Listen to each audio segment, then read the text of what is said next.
भली मोठी गोपुरं, दाक्षिणात्य शैलीची नक्षीकामं आणि तोच शिस्तबद्ध डौल. हे तिरुपती नाही, तर आपल्या पुण्याच्या अगदी जवळ असलेलं मिनी तिरुपती म्हणजेच केतकावळ्याचं प्रति बालाजी मंदिर आहे. आज आपण इथेच जाणार आहोत. तुमच्या माहितीसाठी सांगायचं झालं तर, जर तुम्ही हडपसरवरून प्रति बालाजीला जाणार असाल, तर सासवड मार्गे तुम्ही जाऊ शकता. आणि जर स्वारगेटवरून जाणार असाल, तर साताऱ्याकडे जाणाऱ्या कोणत्याही बसने तुम्ही कापूरहोळमध्ये उतरून तिथून प्रति बालाजीला जाऊ शकता. आज आपण जाणार आहोत सासवड मार्गे. हडपसर गाडीतळावरून सासवडला जाण्यासाठी साधारण 45 मिनिटे ते 1 तास लागतो. त्यामुळे निघताना वेळेचं नियोजन नीट करा. हडपसरवरून सासवडच्या दिशेने जाणारी कोणतीही बस पकडा. सासवडच्या दिशेने निघाल्यावर प्रवासाची खरी मजा येते ती निसर्गरम्य दिवे घाटात, जिथून मस्तानी तलावाचा सुंदर नजारा दिसतो. घाटात प्रवास करताना साक्षात पंढरीच्या विठुरायाची एक भव्य आणि प्रसन्न मूर्ती लक्ष वेधून घेते. तिचे दर्शन घेऊनच आपण पुढे सरकतो. जर तुम्ही बसने प्रवास करत असाल तर सासवडच्या डेपोला पोहोचल्यावर तुम्हाला कापूरहोळकडे जाणारी बस पकडायची आहे. पण लक्षात ठेवा, या बस ठराविक वेळेतच असतात. सकाळी 8 वाजता, 10 वाजता, दुपारी 1 वाजता आणि सायंकाळी 5:15 वाजता. जर ही बस मिस झाली तर तुम्हाला बराच वेळ ताटकळत उभं राहावं लागेल.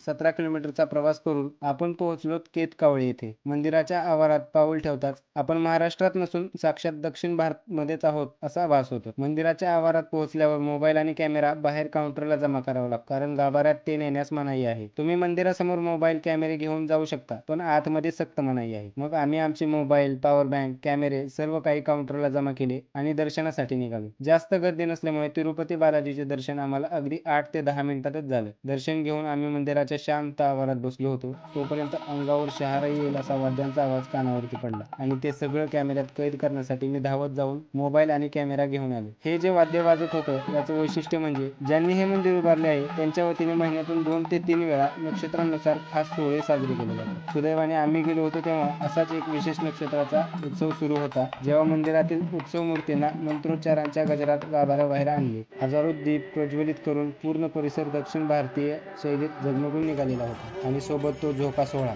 ज्याला डोलोत्सव असेही म्हणले जाते, तो पाहून आपण साक्षात साऊथ इंडियामध्येच आहोत असा भास व्हायला लागला. या सोहळ्याचे मुख्य आकर्षण म्हणजे मंदिरात असलेला एक अतिशय सुंदर आणि नक्षीदार झोका. मंत्रोच्चारांच्या गजरात प्रभू श्रीराम, लक्ष्मण, माता सीता आणि हनुमान यांच्या मूर्ती झोक्यात विराजमान केल्या जातात आणि त्यांना हळुवारपणे झोका दिला जातो. हजारो दिव्यांच्या लखलखाटात आणि सुगंधी फुलांच्या सजावटीत हा झोका सोहळा पाहताना असे वाटते की आपण साक्षात देवलोकातच आहोत. वाद्यांचा निनाद आणि गोविंदा गोविंदा जयघोष यामुळे हा क्षण मनाला एक वेगळीच प्रसन्नता आणि शांतता देऊन जातो. निसर्गाच्या कुशीत वसलेले हे मंदिर, तिथली शिस्त आणि शेवटी मिळणारा तो चविष्ट प्रसाद घेऊन आपली ही 1 दिवसाची सहल सुफळ संपूर्ण होते. आणि हो, नशिबाने मला जो दिव्य उत्सव पाहायला मिळाला त्याचे काही खास क्षण मी व्हिडिओच्या शेवटी जोडलेले आहेत, ते पाहायला विसरू नका. कमी खर्चात भक्तीचा आनंद घ्यायचा असेल तर या मार्गाने एकदा नक्की भेट द्या.